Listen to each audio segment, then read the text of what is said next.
While I've got a plastic runner out on the runway, because I want to take it off out of the way, I just tripped one plane over it landing. But while I've got it out, I thought we'd try and see if this guy will take off from it. This is the UMX P-47 BL, meaning it's brushless. I find it a bit confusing the way they, I mean, you've got UMX planes, but there's really two very different classes of UMX planes. There's, there's your two-cell brushless ones like this, and then there's the little one-cell brushed things like the T28 and the original T28 anyway. Well, the new one with safe is still one-cell and brushless, brushed. And what else? That little Mustang I got. There's a number of, ones, and the PT-17. And yes, you can call them all UMX, but they're not really at all the same. The little one-cell brushed ones, don't have a lot of power. Generally, they don't have any stabilization either. They don't have AS3X because they're probably meant more to be indoor planes. You can fly them outdoors, but whereas the two-cell brushless ones, have a lot more power and are more capable. I really like some of the civilian ones. I'm very, very fond of the J3 Cub, the UMX J3 Cub, which is two-celled brushless. I fly it off the grass with floats on mostly. And the new Waco they brought out this year is very nice and very capable as well. The Cessna's kind of interesting. I don't like it quite as much as those two, but this guy, I'm not really a big warbird guy. I'm very interested in the history of military planes, of all kinds, and military planes as well. But for flying, I tend to prefer civilian planes because they just fly in a way that I'm happier with. They tend to be more stable and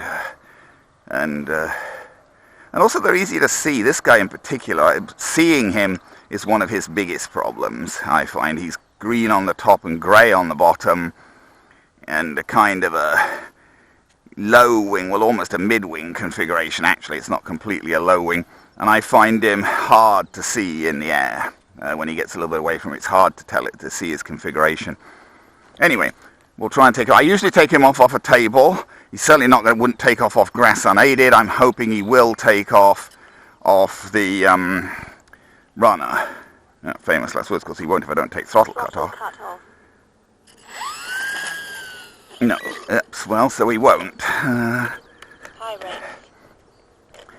I didn't get up enough speed there to take off with it's only a short runner. Didn't get up enough speed to take off before the end of the runner. Don't know whether it's possible. Ooh, just got into the air before the end of the runner.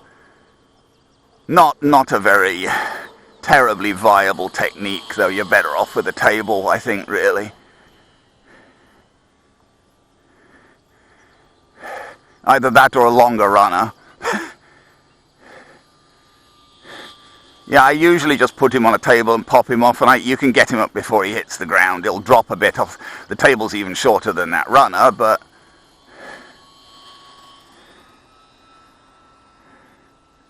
the table's shorter than the runner. Just dropping him back into mid-rate, which is fine, plenty for me. I just put him in high rates to, because I wanted the extra elevator to try and pull him up there off the runner. Yeah, see, I mean, I guess, this guy, I was actually thinking, I offloaded a few planes this year. I put a few planes up for sale and moved them along planes I wasn't flying. And I was definitely thinking of offloading this guy, of passing him on. Because he's not a plane I'm enthusiastic about flying, really. But then I thought, well, maybe keep him as an example. Because, he does fly like a warbird,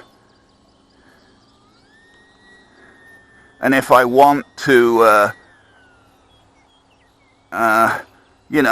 if I want to remind myself how warbirds fly with something that's fairly cheap, it's not bad to have him around.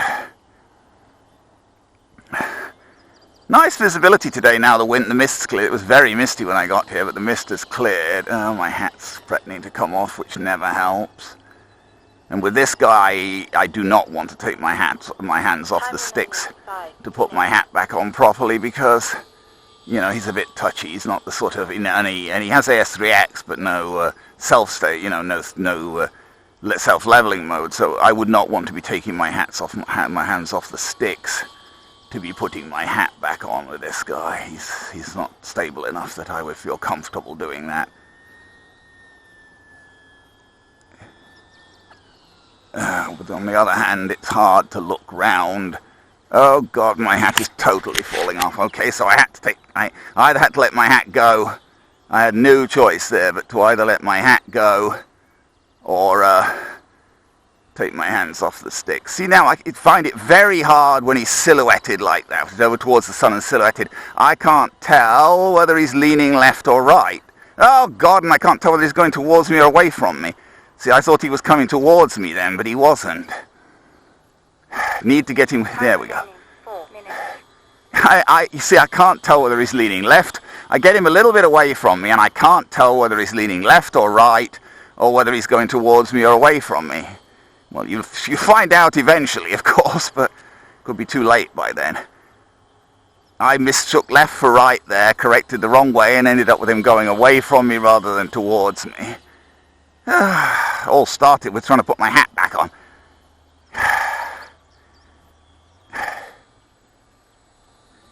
I need to get another hat. I've got lots of hats, but I thought this one would be a good one for a camera platform because it seems to fit properly, and it has a nice big bill to attach the hat to. And it's not too hot as well. It's got mesh on part of it, so you don't get too hot wearing it. So I thought it would be a good camera platform, and I've been using it for a bit, and it's got a peak, you know, to keep the sun out of your eyes a bit, but, well, apart from holding the camera. How long we've been flying for, I don't know, because I don't know what I set the timer for, but Jenny's saying 3 minutes left. I don't know how reliable that timer is. This guy is flying off right now, he's flying off a 300 milliamp hour nanotech 2-cell.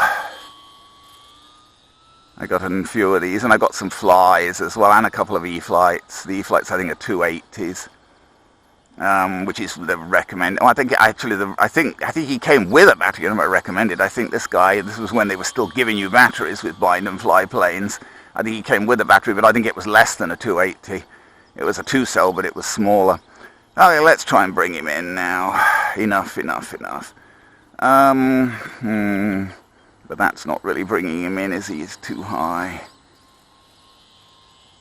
And we shouldn't be out of battery, so we'll go... Yes, we've got 2 minutes left. See, I mean, I tend to keep rocking him. I'm not good at getting him really stable. Now we'll bring him in. And he's going to turn over anyways.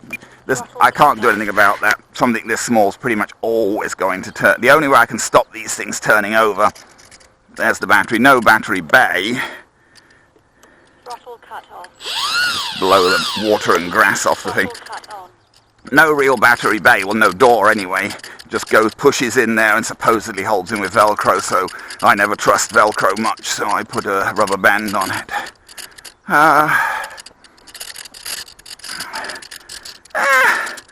Yeah, I mean, he's worth keeping around, I guess.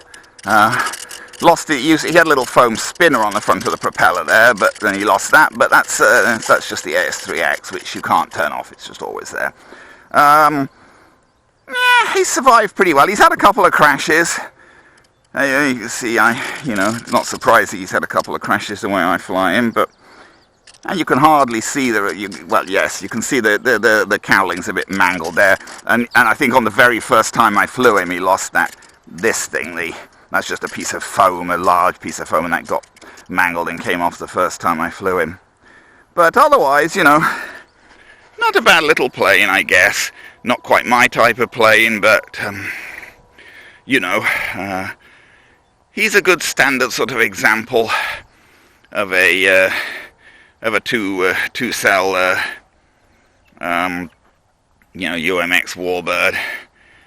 The Jug, the P-47 is not my most favorite plane just as a real plane either. I don't have it was a good, solid plane that worked very well in combat, but it's not a plane, I don't know, it's just not elegant or whatever. It's not a plane I ever really felt, it doesn't have the sort of appeal of a Spitfire or even a Mustang or whatever somehow in a way. Anyway, there you go. The E-flite UMX P-47.